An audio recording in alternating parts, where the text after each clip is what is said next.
আসসালামু আলাইকুম। তোমরা যারা এইচএসসি 2021 ব্যাচের পরীক্ষার্থী আছো, তোমাদের ফার্স্ট উইকের যে অ্যাসাইনমেন্ট, সেই অ্যাসাইনমেন্টটা ওয়েবসাইটে দিয়ে দেওয়া আছে। তোমরা সেখান থেকে চাইলে এই পিডিএফটা ডাউনলোড করে নিতে পারো। গতকালকে রাতে এই তোমাদের অ্যাসাইনমেন্টটা আপলোড করে দেওয়া হয়েছে। এখন তোমাদের সর্বমোট 30টা অ্যাসাইনমেন্ট জমা দিতে হবে। বাকি সবার সম্ভবত অ্যাসাইনমেন্ট স্থগিত করছে, কিন্তু তোমাদেরটা চলবে। সো তোমাদের ফার্স্ট যে অ্যাসাইনমেন্টটা দেখা যাচ্ছে সেটা হচ্ছে ফিজিক্সের। তো ফিজিক্সের সেই অ্যাসাইনমেন্ট আমরা আজকে করব।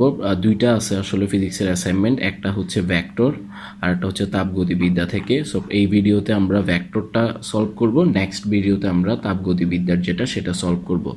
এখানে কতগুলো জিনিস তোমরা একটু খেয়াল রাখবা, সেটা হচ্ছে তোমাদের অ্যাসাইনমেন্টটা খুবই ইম্পর্টেন্ট। কারণ তোমাদের যদি ডিসেম্বরে পরীক্ষা না নিতে পারে, সেক্ষেত্রে গভর্নমেন্ট কিন্তু এই অ্যাসাইনমেন্টগুলোর উপর মার্কিং করতে পারে তোমাদের। সো অ্যাসাইনমেন্টগুলো খুবই ভালোভাবে করবা। এখানে কতগুলো বিষয় খেয়াল রাখবা। বিষয় পদার্থবিজ্ঞান, প্রথম পত্র, বিষয় কোড হচ্ছে 174, আর শিরোনাম হচ্ছে ভেক্টর। আমরা প্রথমে উদ্দীপকটা পড়ি, তারপর আমরা সলিউশনে যাচ্ছি। একটি ত্রিমাত্রিক প্রসঙ্গ কাঠামো চিন্তা করো। প্রসঙ্গ কাঠামোটির মূল বিন্দুর সাপেক্ষে দুটি বিন্দুর অবস্থান যথাক্রমে পি এর স্থানাঙ্ক আমাদেরকে দিয়ে দিছে 3, -4, 5, এবং কিউ তার স্থানাঙ্ক আমাদেরকে দিয়ে দেওয়া হয়েছে 2, -1, 1। পি ও কিউ বিন্দুর অবস্থান ভেক্টর যথাক্রমে P vector O Q vector দ্বারা নির্দেশ করো। আমাদেরকে উদ্দীপকে কিন্তু বলে দিছে যে অবস্থান ভেক্টরকে কি দ্বারা প্রকাশ করতে হবে, পি ভেক্টর এবং কিউ ভেক্টর দ্বারা প্রকাশ করতে হবে। প্রথম প্রশ্ন কি বলে আমাদেরকে, পি বিন্দুটির অবস্থান ভেক্টর নির্ণয় করো। প্রথম প্রশ্নটা দুইটা পার্ট, একটা বলতেছে পি বিন্দুর অবস্থান ভেক্টর নির্ণয় করতে, আরেকটা বলতেছে পি কিউ যে ভেক্টরটা আছে সেটা সমান্তরাল একক ভেক্টর আমাদেরকে নির্ণয় করতে বলা হয়েছে। সো আমরা দেখব প্রথম প্রশ্নের আনসার। ওকে, যেহেতু অবস্থান ভেক্টর বের করতে বলছে, আমি প্রথমে অবস্থান ভেক্টরের সংজ্ঞাটা দিছি, তোমরা চাইলে এটা না দিলেও পারবা। অবস্থান ভেক্টরের সংজ্ঞা হচ্ছে কি, প্রসঙ্গ কাঠামোর মূল বিন্দুর সাপেক্ষে কোনো বিন্দুর অবস্থান যে ভেক্টরের সাহায্যে নির্দেশ করা হয় তাকে অবস্থান ভেক্টর বলে। এখানে কয়েকটা জিনিস যদি আমরা একটু বলি, একটা হচ্ছে প্রসঙ্গ কাঠামো জিনিসটা কি, ঠিক আছে, আরেকটা হচ্ছে কোনো একটা বিন্দুর অবস্থান আমাদেরকে নির্ণয় করতে হবে। ধরো এটা একটা ত্রিমাত্রিক স্থানাঙ্ক ব্যবস্থা XYZ, ঠিক আছে। এখানে যদি একটা কোনো বিন্দু হয়, সেই বিন্দুটাকে যদি আমি পি দ্বারা চিহ্নিত করি, সেই পি বিন্দুর যদি আমাকে বলে অবস্থান ভেক্টর নির্ণয় করতে, সেক্ষেত্রে মূল বিন্দু কোনটা, এটা হচ্ছে মূল বিন্দু ও মূল বিন্দু থেকে পি পর্যন্ত যে সংযোগকারী আমরা সরলরেখাটা আঁকবো, এটাই হবে ওই বিন্দুটার কি ভেক্টর, অবস্থান ভেক্টর। তো এটাকে চাইলে আমরা কি দ্বারা প্রকাশ করতে পারি, ওপি ভেক্টর দ্বারা প্রকাশ করতে পারি, বা যেমন আর ভেক্টর দ্বারাও প্রকাশ করতে পারি।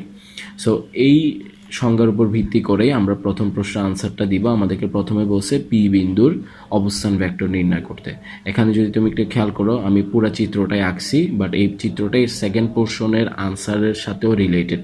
সো পি বিন্দুর প্রথমে লিখলাম কি, পি বিন্দুর স্থানাঙ্ক আমাদেরকে দেয়া আছে 3, -4, 5, এবং পি বিন্দুটার অবস্থান ভেক্টর কি হবে তাহলে, পি ভেক্টর ইকুয়াল টু, এটা চাইলে আমি ওপি ভেক্টরও লিখতে পারতাম এই চিত্রের সাথে মিল রেখে, বাট আমাদেরকে যেহেতু উদ্দীপকে বলেই দিছে এটাকে পি ভেক্টর ধরে নিতে, সেহেতু পি ভেক্টর ইকুয়াল টু লিখলাম 3i - 4j + 5k। এখানে i j k এগুলো কোত্থেকে আসলো, এটা সিম্পল হিসাব, এটা আমরা অলরেডি জানি যে x অক্ষ বরাবর যে একক ভেক্টর সেটা হচ্ছে i, y অক্ষ বরাবর যে একক ভেক্টর সেটা হচ্ছে j, এবং z অক্ষ বরাবর যে একক ভেক্টর সেটা হচ্ছে k। অর্থাৎ i j k একক ভেক্টরগুলো কি বোঝায়, i j একক ভেক্টরগুলো বোঝায় দিক, কোনো একটা ভেক্টর কোন দিকে অবস্থিত। তার মানে এই স্থানাঙ্ক 3, -4, 5 দ্বারা কি বোঝায়, এটা বোঝায় যে x অক্ষ বরাবর 3 একক, y অক্ষ বরাবর -4 একক, এবং z অক্ষ বরাবর 5 একক। কিন্তু x অক্ষ, y অক্ষ, z অক্ষ বরাবর যে সে আছে, সেই পরিচিতিটা ব্যাখ্যা করবে কে, এই i, এই j আর এই k। সো কোনো একটা বিন্দুর স্থানাঙ্ক যদি আমাদেরকে দেয়া থাকে, তার অক্ষগুলো বসাই দিলেই কিন্তু আমরা তার কি পেয়ে যাব, অবস্থানটা পেয়ে যাব। এটা গেল আমাদের ফার্স্ট প্রশ্নের প্রথম অংশ। সেকেন্ড অংশে বলতেছে পি কিউ ভেক্টরের সমান্তরাল একক ভেক্টর নির্ণয় করো। এটার জন্য এই চিত্রটা একটু ভালোভাবে খেয়াল করা লাগবে। দেখো এখানে আমি কি আঁকলাম, প্রথমে x অক্ষ, y অক্ষ এবং z অক্ষ। এখন মূল বিন্দু থেকে পি বিন্দুর সংযোগকারী একটা রেখা আঁকলাম, পি ভেক্টর দ্বারা প্রকাশ করছি। আবার কিউ আর একটা বিন্দু আমাদেরকে দেওয়া আছে, এটাকে এইদিকে ধরে নিলাম, এবং মূল বিন্দু থেকে কিউ বরাবর একটা রেখা আঁকলাম, এটাকে ধরে নিলাম কি, কিউ ভেক্টর। আচ্ছা, তো এখন পি থেকে কিউ বরাবর যদি আমি যোগ করি পি এবং কিউ বিন্দুটা, তাহলে আমি কি পেয়ে যাচ্ছি বলতো? পি কিউ ভেক্টরটা পেয়ে যাচ্ছি। কিন্তু এই পি কিউ যে রেখা বা এই পি কিউ যে ভেক্টর, এটার কিন্তু মান বা ভেক্টর যে রাশি সেটা কিন্তু আমরা জানি না, সেটা আমাদের হিসাব করতে হবে। এটা হিসাব করার জন্য আমাদের সরণ ভেক্টরের যে সূত্রটা আছে সেটা অ্যাপ্লাই করা লাগবে। সেটা যদি একটু আমরা আলোচনা করি, ধরো এখানে প্রথমে একটা বিন্দু পি আছে আর একটা বিন্দু হচ্ছে কিউ। সো মূল বিন্দু থেকে পি বিন্দুর অবস্থান কি হবে? ওপি, আর কিউ বিন্দুর অবস্থান হবে ও কিউ। এখন আমি পি কিউ যোগ করলাম, সো পি কিউ এরকম। সো আমাদেরকে যদি বের করতে বলে যে তার সরণ, বিন্দুটার সরণ কতটুকু হচ্ছে সেটা বের করো, সেটাকে আমরা প্রকাশ করব কি দ্বারা? ডেল আর দ্বারা। আমি যদি এটাকে আর ওয়ান ধরে নিই, আর এটাকে যদি কি ধরে নিই? আর টু ধরে নিই, আর এটাকে যদি ধরে নিই del R. So del R equal to কী হবে আমাদের? R two vector minus R one vector, অর্থাৎ তার পরবর্তী অবস্থান থেকে তার আদি অবস্থান যদি আমি বিয়োগ করি, তাহলে নতুন যে ভেক্টর ডেল আর বা পি কিউ সেটা আমি পেয়ে যাব। সো এখানেও আমরা সেম কাজটাই করব। দেখো পি ভেক্টর আমরা আবার লিখলাম, কিউ ভেক্টর এটা কিন্তু আমাদেরকে প্রথম অংশে বলে নাই কিউ ভেক্টর অবস্থান ভেক্টর নির্ণয় করতে, বাট আমরা আবারও আমাদেরকে কিউ এর যেটা স্থানাঙ্ক দেওয়া আছে 2 - 1 1, ওটার জায়গায় 2y - j + k বসাই ভেক্টর আমরা অবস্থান ভেক্টর নির্ণয় করলাম। এরপর পি কিউ ভেক্টর যেটা ওই যে বললাম সরণ ভেক্টরের সংজ্ঞা, ও কিউ ভেক্টর তার পরবর্তী অবস্থান থেকে যদি তার আদি অবস্থানটা বাদ দেই, তাহলে আমি পি কিউটা পেয়ে যাব। অথবা এটা ত্রিভুজের ভেক্টরের ত্রিভুজ সূত্র থেকেও তোমরা হিসাব করে নিতে পারবা, পি কিউ ভেক্টর সমান ও কিউ ভেক্টর মাইনাস ওপি ভেক্টর। আচ্ছা, কিন্তু আমাদেরকে উদ্দীপকে যেহেতু বলেই দিছে যে অবস্থান ভেক্টরগুলোকে কিউ আর পি ধরতে, সেক্ষেত্রে আমি আবার ও কিউ জায়গায় লিখলাম কিউ আর ও পি এর জায়গায় লিখলাম পি। এই দুইটা আমরা জানি, এই দুইটার মানগুলো আমরা এখানে বসালাম। একটা জিনিস খেয়াল রাখবা, ভেক্টরের যোগ এবং বিয়োগ বা গুণ বা ভাগের ক্ষেত্রে সেটা হচ্ছে কি যে সমজাতীয় ভেক্টরকে আমরা যোগ বিয়োগ করতে পারবো, বিপরীত জাতীয় ভেক্টর বা ভিন্ন জাতীয় ভেক্টরকে আমরা করতে পারবো না। অর্থাৎ আই এর সাথে আইকেই যোগ করা যাবে, জে এর সাথে জে কেই, কে এর সাথে কে। ঠিক আছে? সো একইভাবে এই বিয়োগটা আমরা করলাম। এই বিয়োগটা করার পরে যে আনসারটা আসে সেটা হচ্ছে -i + 3j - 4k। এটা গেল পি কিউ ভেক্টর আমরা নির্ণয় করে ফেললাম। যখন আমরা একক ভেক্টর বের করতে যাব তখন কিন্তু আমার পি কিউ ভেক্টরের মানটাও লাগবে। সো মানটা পি কিউ ভেক্টর পরম মান চিহ্ন দিলাম। এরপর কোনো একটা ভেক্টর রাশির মান কেমনে নির্ণয় করা হয়? তার যেই সহগগুলো আছে আই জে কে এর, তাদের বর্গের সমষ্টির রুট করলে আমরা ওই ভেক্টর রাশির কি পেয়ে যাই? মান পেয়ে যাই। সো আমরা ওইটাই করলাম, আসলো √26। সুতরাং সমান্তরাল একক ভেক্টর, সমান্তরাল একক ভেক্টর কি দ্বারা প্রকাশ করা হয়? ইটা দ্বারা প্রকাশ করা হয়, এবং একক ভেক্টর মাথার উপর একটা টুপি থাকে। সো সমান্তরাল একক ভেক্টর ইকুয়াল টু, একক ভেক্টরের নর্মাল সংজ্ঞাটা কি তোমরা সকলেই জানো, সেটা হচ্ছে কি কোনো একটি ভেক্টর এবং তার মানের অনুপাত। সেমভাবে এখানে P Q vector divided by P Q ভেক্টরের মান। সো পি কিউ ভেক্টর উপরে লিখলাম, পি কিউ ভেক্টরের মান লিখলাম। তোমরা চাইলে এতটুকুর মধ্যে আনসার লিখতে পারো, আমি উপরে মাইনাস কমন নিছি, এটা না লিখলেও চলবে, কোনো সমস্যা নেই। সো আমাদের প্রথম ক নম্বর প্রশ্নের আনসার শেষ। খ নম্বর প্রশ্নে কি বলে? P vector O Q vector দ্বয় একটি ত্রিভুজের দুটি সন্নিহিত বাহু নির্দেশ করলে ত্রিভুজের ক্ষেত্রফল কত? আচ্ছা, এখন বলতেছে কি পি ভেক্টর এবং কিউ ভেক্টর যদি একটা ত্রিভুজের দুইটা সন্নিহিত বাহু নির্দেশ করে সেক্ষেত্রে, সো প্রথমে লিখলাম এখানে এই দুইটা মান আমরা অলরেডি জানি। এরপর P vector O Q vector দিয়ে একটি ত্রিভুজের দুটি সন্নিহিত বাহু নির্দেশ করলে আমরা এই সূত্রটা অবশ্যই জানি, ত্রিভুজের ক্ষেত্রফল সমান হাফ ইন্টু বাহুদ্বয়ের ক্রস গুণফলের মান, half into P cross Q. এই ক্ষেত্রে যেহেতু আমাদের সন্নিহিত বাহু দুইটা পি ক্রস কিউ, যদি এ বি হতো তাহলে হাফ ইন্টু পরম মান এ ক্রস বি হতো। এটাকে 1 নং দিলাম, কারণ পি ক্রস কিউ আমরা জানি না। সো প্রথমে আমাদেরকে ক্রস গুণনটা কমপ্লিট করতে হবে। এখানে লিখলাম P cross Q i j k, তারপর আই এর নিচে পি ভেক্টরের আই এর মান, তারপরে কিউ এর আয়ের মান। এইভাবে করে তোমরা আশা করি সকলেই ক্রস গুণন করতে জানো। যারা ক্রস গুণন বোঝো না তাদের জন্য যদি একটু করে বলি, প্রথমে আই ভেক্টরটা বসাবো, অর্থাৎ এখানে যে রাশিটা আছে প্রথম রাশি সেটা বসানোর পর তার সারি আর কলাম বাদ দিব, যেভাবে তোমরা নির্ণায়ক করো আর কি ওইটাই। তারপর কোনাকুনি গুণ, -4 × 1 -4, -5 × -1, তো মাইনাসে মাইনাসে প্লাস হয় +5। একইভাবে এইটার জন্য সেকেন্ড যে রাশি তার আগে হচ্ছে মাইনাস হয়। এই রাশিগুলোর যদি প্লাস মাইনাসের হিসাবটা যদি বলি, প্রথমটা প্লাস, তারপর মাইনাস, তারপর প্লাস, তারপর minus plus minus plus minus plus. এই যে এখানে যে মাইনাসটা আসলো এই কারণেই যে এর আগে কি বসছে? মাইনাসটা বসছে। সো এইভাবে করে তোমরা তোমাদের ক্রস গুণনটা কমপ্লিট করবা। ক্রস গুণনের ফলে আমি এই ভেক্টরটা পেয়ে গেলাম, কি vector, P cross Q vector. কিন্তু আমাদের তো দেখলাম কি ওইটার মান দরকার। সো আমরা এরপর পরমান চিহ্ন দিয়ে এটার মানটা হিসাব করে নিলাম 8.66। এরপর 1 নঙে যদি আমরা ওই মানটা বসাই দিই তাহলে আমাদের আনসার চলে আসলো কত, 4.33 একক। ত্রিভুজের ক্ষেত্রফল যদি আমরা পি আর কিউকে দুইটা ভেক্টর, একটা ত্রিভুজে দুইটা সন্নিহিত বাহু কল্পনা করি তাহলে তার ক্ষেত্রফল আসবে 4.33। এখন আসি আমাদের গ নাম্বার প্রশ্নে। গ নাম্বার প্রশ্নে বলতেছে কি, ধরো তোমার প্রসঙ্গ কাঠামোতে অপর একটি ভেক্টর আর ভেক্টর, পি ভেক্টর কমা কিউ ভেক্টর এবং আর ভেক্টর চিত্র একের ন্যায় একটি ঘন সামান্তরিকে তিনটি বাহু নির্দেশ করলে সামান্তরিকটির আয়তন নির্ণয় করো এবং উত্তরের সাপেক্ষে যুক্তি দেখাও।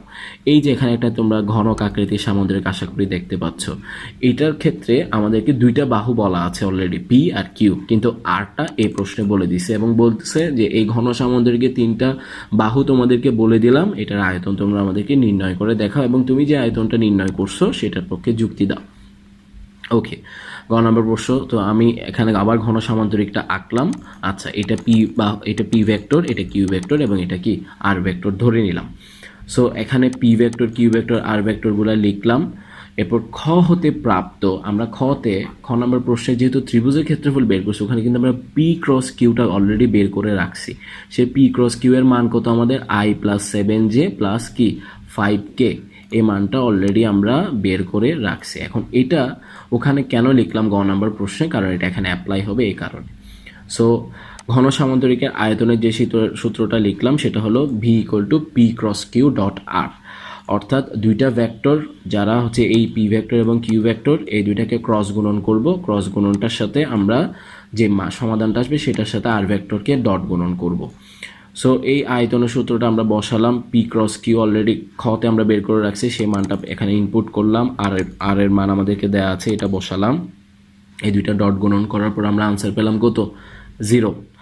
ওকে, তার মানে সামান্তরিকটার আয়তন কি, 0। এখন তোমরা বলো যে আয়তন যদি 0 হয় আসলে সেটা কি কোনো সামান্তরিক গঠন করছে, না করে নাই। এখন প্রশ্ন হচ্ছে তাহলে সামান্তরিক কেন গঠন করলো না, ওইটা হচ্ছে আমাদের ব্যাখ্যা।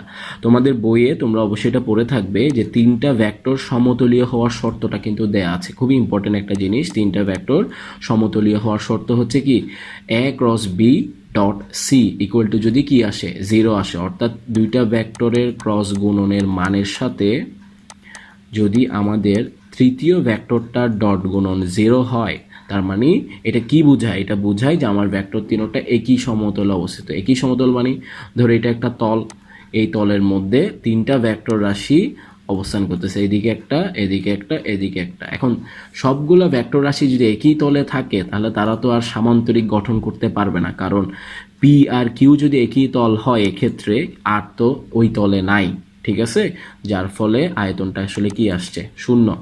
এই ব্যাখ্যাটা তোমরা লিখে দেবা। আমরা জানি তিনটি ভেক্টর সমতলীয় হওয়ার শর্ত এটা, যেহেতু এই শর্তটা ফিল আপ করছে এখানে P cross Q dot R equal to 0, সেহেতু ভেক্টর ত্রয় কি একই সমতলে অবস্থিত, তাই সামান্তরিকটি অঙ্কিত হবে না। এরপর আমাদের নেক্সট প্রশ্নে যদি যাই, ঘ নম্বর প্রশ্ন। এবার একটি নদীর প্রস্থ হিসেবে পি ভেক্টরের মানকে বিবেচনা করো। ধরো কিউ ভেক্টর সেই নদীর স্রোতের বেগ ও আর ভেক্টর নৌকার বেগ নির্দেশ করে এবং তুমি ওই নৌকায় বসে আছো। এখন সবচেয়ে কম সময়ে নদী পার হতে তুমি কি ব্যবস্থা গ্রহণ করবে, গাণিতিকভাবে দেখাও। ওকে, সো আমাদেরকে যে যে তথ্যগুলো দেওয়া আছে সেগুলোর ভিত্তিতে আমরা এটা করব। এখানে লিখেই দিছি, দেখো উদ্দীপক অনুসারে পি ভেক্টর যেটা ওইটাকে আমাদেরকে ধরতে বলছে নদীর প্রস্থ, এবং কিউ ভেক্টর যেটা ওইটাকে আমাদেরকে ধরতে বলছে স্রোতের বেগ, আর ভেক্টর যেটা ওইটাকে আমাদেরকে ধরতে বলছে কি নৌকার বেগ। আমরা এটা ধরে নিলাম, কিন্তু আমরা তো ভেক্টর রাশি দিয়ে আসলে আনসার বের করতে পারবো না। সেক্ষেত্রে আমাদের কি দরকার, ওই ভেক্টর রাশিগুলোর কি দরকার, মান দরকার। সো আমরা প্রথমেই তোমরা যেটা করবা যে নদীর প্রস্থের যে মান, স্রোতের বেগের যে মান, নৌকার বেগের যে মান, এই মানগুলা বের করে নিবা। সো আমরা বের করে নিলাম মানগুলো। নদীর প্রস্থের মান আসলো 5√2, স্রোতের বেগের মান আসলো √6, নৌকার বেগের মান আসলো √14। ওকে, এখন আমাদেরকে প্রশ্নে যেটা বললো যে সবচেয়ে কম সময়ে নদী পার হতে হবে, সেক্ষেত্রে দেখো এই চিত্রটা বোঝা লাগবে। আচ্ছা, আমার চ্যানেলে আরেকটা ভিডিও কিন্তু কিছুদিন আগে আপলোড করছিলাম, সেটা হচ্ছে ভেক্টরের নৌকার মেথের অঙ্ক। ওখানেও কিন্তু এই বেসিকটা আমি আলোচনা করছি, ওখানে একটু বিস্তারিতভাবে বলছি। তোমরা চাইলে ওখান থেকে ওই বেসিকটা যদি জানার আগ্রহ থাকে তাহলে তোমরা ওখান থেকে শিখে নিতে পারো। আচ্ছা, আরেকটা জিনিস যেটা এখানে অনেকগুলো বাংলা কথা দেখা যাচ্ছে, এটা কিন্তু আসলে লিখতে হবে, কারণ আমাদেরকে বলছে ঘ নম্বর প্রশ্নে দেখো এটাকে গাণিতিকভাবে তোমাকে দেখাইতে বলছে, এবং ও নম্বর প্রশ্ন বলতেছে কি সময়টা কত ছিল, অর্থাৎ কত কম সময়ে তুমি গেছো সেটা তোমাকে নির্ণয় করতে বলছে। তো সেক্ষেত্রে ঘ এর আনসার হবে ব্যাখ্যাটা, আর ও এর আনসার হবে সেটার আনসার যেটা সেটা। সো দেখো এই চিত্রটা বুঝলে মোটামুটি ঘটনাটা বুঝে যাবে। দেখো এই পাশ থেকে ওই পাশে নদীর প্রস্থকে আমাদের কি দ্বারা প্রকাশ করতে বলছে পি। এরপর আমাদের নৌকার বেগ হচ্ছে আর স্রোতের বেগ হচ্ছে কত কিউ। তো স্রোতের বেগ এদিকে ধরে নিলাম কিউ, আর নৌকার বেগটা ধরলাম এদিকে আর। এখানে দেখো কি লিখে রাখলাম, অনুভূমিকের সাথে আলফা কোণে গতিশীল। এটা যদি অনুভূমিক বা স্রোতের বেগের দিকটা হয়, তার সাথে আলফা কোণে আমার নৌকাটাকে কি করলাম, চালনা করলাম বা গতিশীল করলাম। তাহলে আর যেহেতু একটা ভেক্টর রাশি, সে কয়টা উপাংশে ভাগ হবে, সে অবশ্যই দুইটা উপাংশে ভাগ হবে। একটা হচ্ছে আর সাইন আলফা, আর একটা হচ্ছে আর কজ আলফা। অর্থাৎ আর কজ আলফাটা অনুভূমিক উপাংশ, আর সাইন আলফাটা উলম্ব উপাংশ। এখন যদি তোমরা একটা বিষয় খেয়াল করো, আর কজ আলফা এবং কিউ পরস্পর কিন্তু বিপরীত দিকে এবং একই পয়েন্ট থেকে এই দুইটা, এই যে একটা যদি পয়েন্ট কল্পনা করি, এই পয়েন্ট থেকে দুইটা ভেক্টর কিন্তু পরস্পর বিপরীত দিকে। তার ফলে আমরা যদি কোনোভাবে এই দুইটাকে সমান করতে পারি, তাহলে একটা আরেকটাকে নাকচ করে দিবে, প্রশমিত করে দিবে। সেক্ষেত্রে আর কজ আলফা কোনোভাবে নৌকাটাকে কি করবে না, এই পাশে ঠেলে দিতে চাইবে না। তার মানে তখন নৌকার ক্ষেত্রে যে ব্যাগটা অবশিষ্ট থাকবে সেটা শুধু কত ব্যাগ, আর সাইন আলফা। ঠিক আছে, আমরা যখনই কোনো একটা নৌকা যখন গতিশীল হবে এবং নদীতে যদি স্রোত থাকে, সেক্ষেত্রে যদি তোমরা স্রোতের ব্যাগটাকে রিমুভ করতে পারো, তাহলে কিন্তু নৌকাটা তার কি হাইয়েস্ট ব্যাগ নিয়ে যাবে। স্রোতের বেগের বাধা না থাকলে অবশ্যই তার হাইয়েস্ট ব্যাগটা নিয়ে যাবে। সো আর কজ আলফা যদি কিউ এর সমান হয়, এবং যেহেতু তারা পরস্পর বিপরীত, তার মানে একটা আরেকটাকে প্রশমিত করে দিলে নৌকাটা যাবে কত, আর সাইন আলফা বেগে। ওই কথাটাই প্রথমে লিখলাম, ঠিক আছে, তোমরা পড়ে নিবা। নৌকাটি আর সাইন আলফা বেগে অপর পাড়ে পৌঁছাবে। এখন আমরা অতিক্রান্ত দূরত্বের সূত্র জানি, S equal to VT. So এখানে এস মানে আসলে কোনটা, কতটুকু দূরত্ব অতিক্রম করব আমরা, এখানে আমরা আসলে অতিক্রম করব নদীর এপার থেকে ওপার, অর্থাৎ নদীর প্রস্থ যেটা পি সেটা। সো এস এর জায়গায় পি বসলো। ভি কত বেগে নৌকা যাচ্ছে, যেহেতু আমি বললাম যে এটার সমান করে দিব আমরা, এমনভাবেই আরটা এত অ্যাঙ্গেলেই যাবে। সেক্ষেত্রে আর এর ক্ষেত্রে কোন বেগটা অবশিষ্ট থাকে, আর সাইন আলফা, তাহলে বেগের জায়গায় বসবে আর সাইন আলফা ইন্টু টি। আমাদেরকে যেহেতু কম সময়টা বের করতে বলছে, অর্থাৎ টি ইকুয়াল টু আমাদের বের করা লাগবে, T equal to P by R sine alpha. এখন দেখো, যদি কোনো একটা রাশির সাথে কোণ জড়িত থাকে, তাহলে ওই রাশিটার সর্বোচ্চ বা সর্বনিম্ন মান ডিপেন্ড করে ওই কোণের উপর। সো টি এবং সাইন আলফা দেখা যাচ্ছে কি পরস্পর ব্যস্তানুপাতিক। ঠিক আছে, তার মানে সাইন আলফা যত কম হবে টি এর মান তত বাড়বে, বা সাইন আলফা যত বেশি হবে টি এর মান তত কমবে। সো এখানে এটা আমি লিখে দিলাম, সাইন আলফার সর্বোচ্চ মানের জন্য আমরা আমাদের সময়ের সর্বনিম্ন মান পাবো, এবং আমাদেরকে প্রশ্নে বলছে সেই সর্বনিম্ন মানটাই বের করতে। সো সুতরাং সর্বনিম্ন সময় T minimum equal to P by R sine 90। কেন আলফা ইকুয়াল টু 90 বসালাম, কারণ সাইন 90-র মান হচ্ছে কত 1, অর্থাৎ সাইনের সর্বোচ্চ মান কত 1। সো আলটিমেটলি পেলাম টি মিনিমাম ইকুয়াল টু কত পি বাই আর। অর্থাৎ সবচেয়ে কম সময়ে নদী পার হওয়ার জন্য নৌকাটিকে এমন বেগে গতিশীল করতে হবে যাতে ওই নৌকার যে আর কজ আলফা অনুভূমিক উপাংশ এবং স্রোতের বেগটা যদি পরস্পর কি হয়, সমান হয়, তাহলে একটা আরেকটাকে নাকচ করে দিবে, এবং সাইনের সর্বোচ্চ মানের জন্য নৌকাটা কি বিপরীত প্রান্তে কম সময়ে পৌঁছাবে। এখন টি মিনিমাম সময় আমরা সূত্র পেলাম কি পি বাই আর। ও নাম্বার প্রশ্ন আমাদেরকে বলছে ওই কম সময়টা তোমরা বের করো। সো আমরা জানি নদীর প্রস্থ পি ইকুয়াল টু 5√2, তোমরা অলরেডি বের করে রাখছো। দেখো নদীর প্রস্থ 5√2, আর স্রোতের বেগ √6, নৌকার বেগ √14। সো এগুলা নদীর প্রস্থ আমি মিটারে লিখছি, নৌকার বেগ আমি এম এস ইনভার্স 1-এ লিখছি। তোমরা চাইলে এগুলো শুধু একক দিয়ে প্রকাশ করতে পারো, মিটার বা এম এস ইনভার্স 1 লেখার দরকার নেই। সো সুতরাং নদী পার হওয়ার সবচেয়ে কম সময়টি মিনিমাম পি বাই আর, এই সূত্রটা প্রমাণটাই এখন দেখলে পি 5√2 আর আর হচ্ছে √14। যখন বসাবে তখন আনসার আসলো কত 1.88 সেকেন্ড। ওকে, সো আমাদের ঘ এবং ও নাম্বার প্রশ্ন শেষ। চ নাম্বার প্রশ্নে কি বলে, এখন এই নদী সবচেয়ে কম দূরত্বে নদী পার হতে নৌকাটির বেগের ও সময়ের কোনো পরিবর্তন করতে হবে কি না গাণিতিকভাবে দেখাও। অর্থাৎ এর আগের ঘ আর ও নাম্বার প্রশ্নটা ছিল ন্যূনতম সময়ে নদী পার হওয়ার ঘটনা, আর চ নাম্বার প্রশ্নটা হচ্ছে কম দূরত্ব অর্থাৎ ন্যূনতম দূরত্বে নদী পার হওয়ার ঘটনার ক্ষেত্রে। এখানে দেখো তো আমাদের এই ক্ষেত্রে যে আমাদের নৌকাটা এই পাশ থেকে ওই পাশে যাচ্ছে কত বেগে যাচ্ছে, অবশ্যই আলটিমেটলি ডিসিশন পেলাম আমরা কত বেগে যাচ্ছে, আর বেগে সে যাচ্ছে। সো আর এর মান কত, √14। আচ্ছা, এবং কত সময়ে যাচ্ছে, 1.88 সেকেন্ড সময়ে যাচ্ছে। এখন এরপরের প্রশ্ন আমরা যেটা দেখব যে এই দুইটা জিনিস অর্থাৎ বেগ এবং সময়ের কোনো চেঞ্জ আসছে কিনা।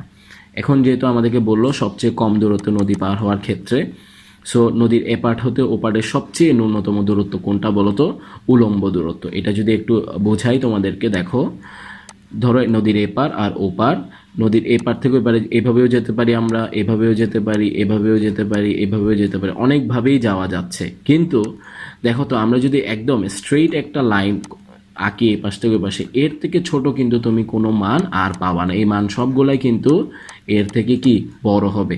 সো নদীর এপার থেকে ওই পারের সবচেয়ে ন্যূনতম দূরত্ব কোনটা, তার উলম্ব যে ডিস্টেন্স, এই ডিস্টেন্সটা, ঠিক আছে।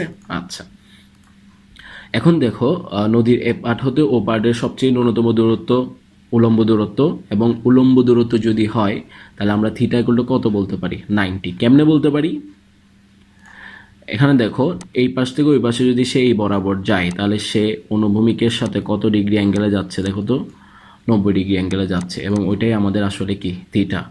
লব্ধি বেগে সে যখন এই দিক থেকে ওদিকে এই পয়েন্টে যাবে, তার মানে সে অবশ্যই লব্ধি বেগে যাবে, এবং লব্ধি এবং ভেক্টরের মধ্যবর্তী কোণকে আমরা কি দ্বারা প্রকাশ করি, থিটা দ্বারা প্রকাশ করি। আচ্ছা, সো ধরি নৌকা ও স্রোতের বেগের মধ্যবর্তী কোণ আমরা ধরে নিলাম কত, আলফা, এবং লব্ধি বেগটা ধরে নিলাম কত, ডাব্লিউ। আর এখানে দুইটা ডাটা লিখে রাখলাম যেগুলো অলরেডি আমরা বের করে রাখছি।